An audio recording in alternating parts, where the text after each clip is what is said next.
ನಮಸ್ತೆ friends, welcome back to my channel. ಈಗ ಪ್ರತಿನಿತ್ಯವೂ ಕೂಡ ಈ ವಿಷಯದ ಬಗ್ಗೆನೇ ಮಾತಾಡಲಿಕ್ಕೆ ಭಾಳ ಬೇಸರ ಆಗ್ತಾ ಇದೆ. ಯಾಕೆ ಅಂದರೆ ಸರ್ಕಾರ ಹೇಳ್ತಕ್ಕಂಥ ಎಲ್ಲ ಮಾಹಿತಿ, ಅವರ ಕೊಟ್ಟಿರ್ತಕ್ಕಂಥ ಡೇಟ್ಗಳು ತಕ್ಕಂತೆ ಯಾವುದೂ ಕೂಡ ಹಣ ಬಿಡುಗಡೆ ಆಗ್ತಾ ಇಲ್ಲ. ಬಟ್ ಆದರೆ ನಿಮಗೆ ನಾನು ನಮ್ಮ ಕಡೆಯಿಂದ ವಿಚಾರಗಳನ್ನು ಸಾಕಷ್ಟು ಹುಡುಕಿ ನಮ್ಮ ಚಾನಲ್ನಲ್ಲಿ ನಿಮಗೆ ಕನ್ನಡದಲ್ಲಿ ಉಪಯುಕ್ತ ಮಾಹಿತಿಯನ್ನು ಶೇರ್ ಮಾಡ್ತಾನೆ ಇರ್ತೀನಿ. ಯಾರೆಲ್ಲ ಈಗ ಆಲ್ರೆಡಿ ಕಾದು ಸಾಕಾಗಿ ಇಲ್ಲ ಬಿಡಿ ಸರ್, ಇದು ಹಣ ಬರೋದೇ ಇಲ್ಲ, ಇದು ಗೃಹಲಕ್ಷ್ಮಿ ಹಣ 11ನೇ ಕಂತು ಬಿಡುಗಡೆ ಆಗಲ್ಲ, ಇನ್ನು ಮುಂದೆ ಯಾವುದೋ ಹಣ ಬರಲ್ಲ ಅಂತ ಹೇಳ್ತಾ ಇದ್ದಾರೆ, ಹೌದಾ ಅಂತ ಕೇಳ್ತಿದ್ದೀರಾ. ನಿಮಗೂ ಕೂಡ ಸಾಕಷ್ಟು ಈ ಥರ ಡೌಟ್ ಇದ್ದರೆ ಅಂಥವರು ಈ ವಿಡಿಯೋನ ಪೂರ್ತಿಯಾಗಿ ನೋಡಿ. ನೀವೇನಾದರೂ ಹೊಸದಾಗಿ ನಮ್ಮ ಚಾನಲ್ ನೋಡ್ತಿದ್ದೀರಾ ಅಂದರೆ ದುಷ್ಯಂತ್ ಯೂಸ್ಫುಲ್ ಇನ್ಫಾರ್ಮೇಷನ್ ಚಾನಲ್ಗೆ ಸಬ್ಸ್ಕ್ರೈಬ್ ಮಾಡ್ಕೊಳ್ಳಿ. ಹಾಗೆ ಪ್ರತಿಯೊಬ್ಬರು ವಿಡಿಯೋಕ್ಕೊಂದು ಲೈಕ್ ಕೊಡೋ ಮೂಲಕ ಸಪೋರ್ಟ್ ಮಾಡಿ, ಓಕೆನಾ. ಈಗ ಬನ್ನಿ ವಿಡಿಯೋನ ಸ್ಟಾರ್ಟ್ ಮಾಡೋಣ. ಸಬ್ಸ್ಕ್ರೈಬ್ ಮಾಡ್ಕೊತೀರಾ, ಬಟ್ ನೋಟಿಫಿಕೇಷನ್ ಬೆಲ್ ಪ್ರೆಸ್ ಮಾಡಿ ಇಟ್ಕೊಂಡಿರಲ್ಲ. ಅದರಿಂದ ಏನಾಗುತ್ತೆ ಅಂದರೆ ನಿಮಗೆ ನಾವು ಲೈವ್ ಮಾಡಿದಾಗ ನಿಮಗೆ ನೋಟಿಫಿಕೇಷನ್ ಬರೋದಿಲ್ಲ, ಓಕೆನಾ. ಈ ರೀತಿ ಸಮಸ್ಯೆ ಆಗುತ್ತೆ, ಓಕೆನಾ. ಹಾಗಾಗಿ ನಾನು ನಿಮಗೆ ಡೀಟೇಲಾಗಿ ಹೇಳಿಬಿಡ್ತೀನಿ, ವಿತ್ ಪ್ರೂಫ್ ಕೂಡ ನಿಮಗೆ ತಿಳಿಸುವಂಥ ಕೆಲಸವನ್ನು ಮಾಡ್ತೀನಿ, ಓಕೆನಾ.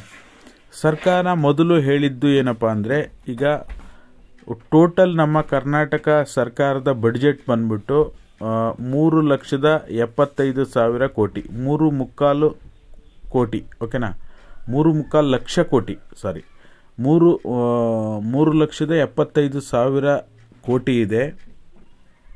3,75,000 ಕೋಟಿ ನಮ್ಮ ಕರ್ನಾಟಕ ಸರ್ಕಾರದ ಬಡ್ಜೆಟ್ ಇರುವಂಥದ್ದು. ಅದರಲ್ಲಿ ನಾವು 6 ಭಾಗದಲ್ಲಿ 1 ಭಾಗವನ್ನು ಗ್ಯಾರಂಟಿ ಯೋಜನೆಗಳಿಗೆ ವಿನಿಯೋಗ ಮಾಡ್ತಾ ಇದ್ದೀವಿ ಅಂತ. ಬಟ್ ಏನು, ಈಗ 6ರಲ್ಲಿ 1 ಭಾಗ ಅಂದರೆ ಒಂದು 50ರಿಂದ 53,000 ಕೋಟಿ ಗ್ಯಾರಂಟಿ ಯೋಜನೆಗಳಿಗೆ ವಿನಿಯೋಗ ಮಾಡ್ತಾ ಇದ್ದೀವಿ. ನಮಗೆ ಯಾವುದೇ ರೀತಿ 5 ವರ್ಷಗಳ ಕಾಲ ಯಾವುದೇ ರೀತಿ ತೊಂದರೆ ಆಗಲ್ಲ. ನಾವು ಗ್ಯಾರಂಟಿ ಯೋಜನೆಗಳನ್ನು ನಾವು ನಿರಂತರವಾಗಿ ಕೊಡ್ತಾ ಹೋಗ್ತೀವಿ. ಈಗ 6ರಲ್ಲಿ 1 ಭಾಗ ಕೊಡೋದೇನಪ್ಪ, 6ರಲ್ಲಿ 1 ಭಾಗ ಗ್ಯಾರಂಟಿ ಯೋಜನೆಗಳಿಗೆ ವಿನಿಯೋಗ ಮಾಡಿ, ಇನ್ನು ಉಳಿದಿರ್ತಕ್ಕಂಥ ಹಣದಲ್ಲಿ ನಾವು ಅಭಿವೃದ್ಧಿ ಕೆಲಸವನ್ನು ಮಾಡ್ತೀವಿ. ಇನ್ನು ಮಾಮೂಲಿ ನಾವೇನು ಸರ್ಕಾರಿ ನೌಕರರಿಗೆ ಸಂಬಳ ಕೊಡೋದಾಗಲಿ, ಈ ರೀತಿಯ ಸಾಕಷ್ಟು ಕೆಲಸಗಳಿದ್ದಾವೆ, ಅವುಗಳನ್ನು ಮಾಡ್ತೀವಿ ಅಂತ ಸರ್ಕಾರ ಹೇಳಿತ್ತು. ಬಟ್ ಆದರೆ ಈಗ ಗ್ಯಾರಂಟಿ ಯೋಜನೆಗಳಿಗೋಸ್ಕರ ಹಣ ಹೊಂದಿಕೆ ಮಾಡಲಿಕ್ಕೆ ಸಾಕಷ್ಟು ಒದ್ದಾಟ ಮಾಡ್ತಾ ಇರೋದು ನಿಮಗೆ ಮೇಲ್ನೋಟಕ್ಕೆ ಕಂಡು ಬರ್ತಾ ಇದೆ, ಓಕೆನಾ. ನೀವು ನೋಡ್ತಾ ಇರ್ಬೋದು, ಈಗ ಹಣ ಕೊಡ್ತಾರೆ ಅನ್ನೋದಕ್ಕೆ, ಈಗ ಆಲ್ರೆಡಿ ಕೊಡಲೇಬೇಕು ಅನ್ನೋದಕ್ಕೆ ನಾನು ಏನಕ್ಕೆ ಹೇಳ್ತಾ ಇದ್ದೀನಿ ಅಂದರೆ, ಇಲ್ಲಿದೆ ನೋಡಿ ಪ್ರೂಫು. ಈಗ ಆಲ್ರೆಡಿ ಅವರು ಈಗ 5 ಗ್ಯಾರಂಟಿಗಳಿಗೆ, ಓಕೆನಾ, 5 ಗ್ಯಾರಂಟಿಗಳಿಗೆ SC/ST ಅವರ ಅಭಿವೃದ್ಧಿ ನಿಗಮಕ್ಕಾಗಿ ಇಟ್ಟಿರ್ತಕ್ಕಂಥ ಹಣವನ್ನು ಈಗ ಆಲ್ರೆಡಿ ತೆಗೆದುಕೊಂಡ್ಬಿಟ್ಟಿದ್ದಾರೆ, ಓಕೆನಾ. ಅವ್ರು ಕೇಳಿದಾಗ ನಾವು ಈಗ ಗ್ಯಾರಂಟಿ ಯೋಜನೆಗಳಲ್ಲಿ ಅವರು ಕೂಡ ಇದರಲ್ಲಿ ಲಾಭವನ್ನು ಪಡ್ಕೊತಾರೆ, ಹಾಗಾಗಿ ಏನೂ ತೊಂದರೆ ಆಗಲ್ಲ, ನಾವು ಈ ರೀತಿ ಏನು ಪ್ರಾಬ್ಲಮ್ ಆಗಲ್ಲ ಅಂಥೇಳಿ ಅವರ ಒಂದು ವಾದವನ್ನು ಮಂಡಿಸ್ತಾ ಇದ್ದಾರೆ. ಅದರಲ್ಲಿ ಈಗ ಗ್ಯಾರಂಟಿ ಯೋಜನೆಗಳಲ್ಲಿ ಈಗ 3 ತಿಂಗಳ ಹಣ ಕೂಡ ಗೃಹಲಕ್ಷ್ಮಿ ಯೋಜನೆಗೆ ನಿಮಗೆ ಜೂನ್ ಆಗಿರ್ಬೋದು, ಜುಲೈ ಆಗಿರ್ಬೋದು, ಆಗಸ್ಟ್, ಈ 3 ತಿಂಗಳ ಹಣವನ್ನು ಕೂಡ ಕೊಡುವ ಮಟ್ಟಿಗೆ ಆ ಒಂದು SC/ST ನಿಗಮದಿಂದ ಹಣವನ್ನು ತೆಗೆದುಕೊಂಡಿದ್ದಾರೆ, ಓಕೆನಾ. ಅಂದರೆ ಇನ್ನು 3 ತಿಂಗಳು ಕೂಡ ಅವ್ರು ಯಾವುದೇ ರೀತಿ ಬೇರೆ ಹಣವನ್ನು ಪಡ್ಕೊಳ್ಳಿಕ್ಕಾಗಿ ಕಾಯುವಂಥ ಅವಶ್ಯಕತೆ ಇಲ್ಲ. ಈಗ ಆಲ್ರೆಡಿ ಎಷ್ಟು ಹಣವನ್ನು ಯಾವ ಯೋಜನೆಗೆ 5 ಗ್ಯಾರಂಟಿಗಳಲ್ಲಿ ಯಾವ ಗ್ಯಾರಂಟಿಗಳಿಗೆ ಎಷ್ಟೆಷ್ಟು ಹಣವನ್ನು ವಿನಿಯೋಗ ಮಾಡಿಕೊಂಡಿದ್ದಾರೆ ಅನ್ನೋದನ್ನು ನಿಮಗೆ ಡೀಟೇಲನ್ನು ಕೂಡ ಈ ಒಂದು ವಿಡಿಯೋದಲ್ಲಿ ತಿಳಿಸ್ಕೊಡ್ತೀನಿ. ಹಾಗಾಗಿ ಈ ಆಲ್ರೆಡಿ ಈಗ ಹಣ ಬಳಕೆ ಮಾಡಿಕೊಂಡಿರೋದ್ರಿಂದ ಇದನ್ನು ಕಡ್ಡಾಯವಾಗಿ ಜನರಿಗೆ ಕೊಡಲೇಬೇಕು, ಓಕೆನಾ. ಈಗ ಆಲ್ರೆಡಿ ವಿರೋಧ ಪಕ್ಷದವ್ರು ಹೇಳ್ತಾ ಇರೋದು, ಈಗ ಆಲ್ರೆಡಿ SC/ST ಅಭಿವೃದ್ಧಿ ನಿಗಮಕ್ಕೆ ಅಂತ ಇಟ್ಟಿರೋ ಹಣವನ್ನು ಮುಟ್ಲೇಬಾರ್ದಾಗಿತ್ತು ಕಾನೂನು ಪ್ರಕಾರ. ಆ ಕ್ಷೇತ್ರದ ಅಭಿವೃದ್ಧಿಗೆ ಅಂದರೆ ಅವರಿಗೆ ಕೊಡಬೇಕದು, ಅದನ್ನು ಇದಕ್ಕೆ ಮಾಡಿರೋದು ತಪ್ಪು. ಅಂಥದ್ರಲ್ಲಿ ಮಾಡಿದ ಮೇಲೆ ಇವರು ಆದಷ್ಟು ಬೇಗ ಹಣ ಬಿಡುಗಡೆ ಮಾಡಬೇಕು ಅಂತ ಕೆಲವೊಂದಿಷ್ಟು ಜನರ ವಾದ, ಓಕೆನಾ. ಹಾಗಾಗಿ ಈಗ ಗೃಹಲಕ್ಷ್ಮಿ ಯೋಜನೆಗೆ ಸುಮಾರು 1 ತಿಂಗಳಿಗೆ ಬರ್ತಕ್ಕಂಥ ವೆಚ್ಚ ಎಷ್ಟು, 2,200ರಿಂದ 2,300 ಕೋಟಿ, ಓಕೆನಾ. ಒಟ್ಟು ಫಲಾನುಭವಿಗಳ 1,21,00,000 ಒಟ್ಟು ಫಲಾನುಭವಿಗಳಲ್ಲಿ 1,21,00,000 ಫಲಾನುಭವಿಗಳೇ ಸುಮಾರು ತಿಂಗಳಿಗೆ 2,200ರಿಂದ 2,300 ಕೋಟಿ ಹಣ ವೆಚ್ಚ ಆಗುತ್ತೆ ಗೃಹಲಕ್ಷ್ಮಿ ಯೋಜನೆಗೆ, ಓಕೆನಾ.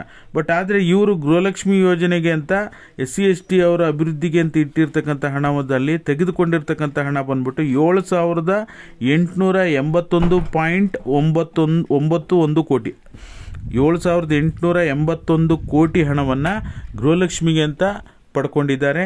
ಅದರ ಜೊತೆಯಲ್ಲಿ ಮತ್ತೆ ಗೃಹ ಜ್ಯೋತಿ ಯೋಜನೆಗೆ 2,585 ಕೋಟಿ ಹಣವನ್ನು ಪಡ್ಕೊಂಡಿದ್ದಾರೆ. ಆಮೇಲೆ ಯುವ ನಿಧಿ ಯೋಜನೆಗೆ 175.25 ಕೋಟಿ ಹಣವನ್ನು ಬಿಡುಗಡೆ 175 ಕೋಟಿ ಅಂತಲೇ ಹಿಡ್ಕೊಳ್ಳಿ, 175 ಕೋಟಿ ಹಣವನ್ನು ಯುವ ನಿಧಿಗೆ ವಿನಿಯೋಗ ಮಾಡ್ತಾ ಇದ್ದಾರೆ.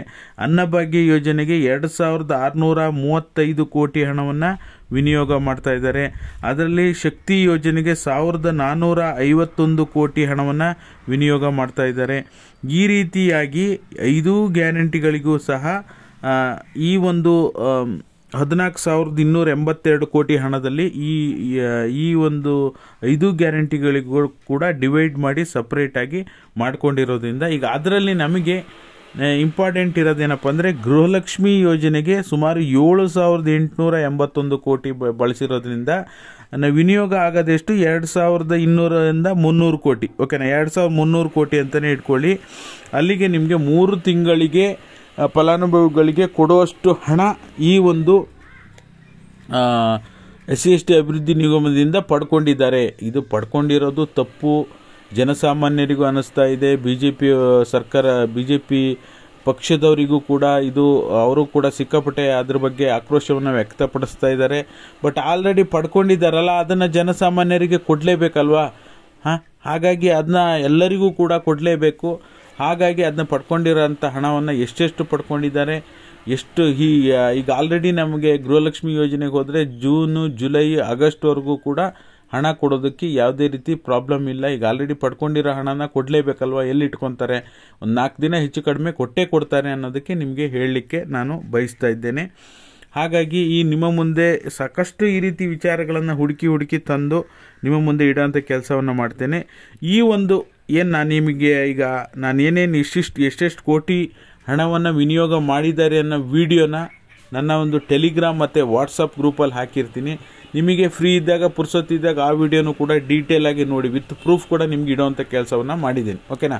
ಹಾಗಾಗಿ ಏನೇ ಆದರೂ ಕೂಡ 4 ದಿನ ಲೇಟ್ ಆದರೂ ಕೂಡ, ಯಾಕೆಂದರೆ ಸರ್ಕಾರ ಆ ಹಣವನ್ನು ಪಡ್ಕೊಂಡಿರೋದ್ರಿಂದ ಗ್ಯಾರಂಟಿ ಯೋಜನೆಗಳು ಎಲ್ಲವೂ ಕೂಡ ಕೊಡಲೇಬೇಕು. ಈಗ ಆಲ್ರೆಡಿ ಯುವ ನಿಧಿ ಹಣ ಬಿಡುಗಡೆ ಆಗಿದೆ, ಬರ ಪರಿಹಾರದ ಹಣ ಬಿಡುಗಡೆ ಆಗಿದೆ, ಗೃಹಲಕ್ಷ್ಮಿ ಯೋಜನೆ ಹಣ ಬಿಟ್ಟರೆ ಮತ್ತು ಅನ್ನಭಾಗ್ಯ ಯೋಜನೆ ಏಪ್ರಿಲ್ ತಿಂಗಳು, ಮೇ ತಿಂಗಳು ಹಣ ಬಿಡುಗಡೆ ಆಗಿ ಈಗ ಜೂನ್ ತಿಂಗಳು ಹಣ ಕೂಡ ಬಿಡುಗಡೆ ಆಗಕ್ಕೆ ಶುರುವಾಗಿದೆ.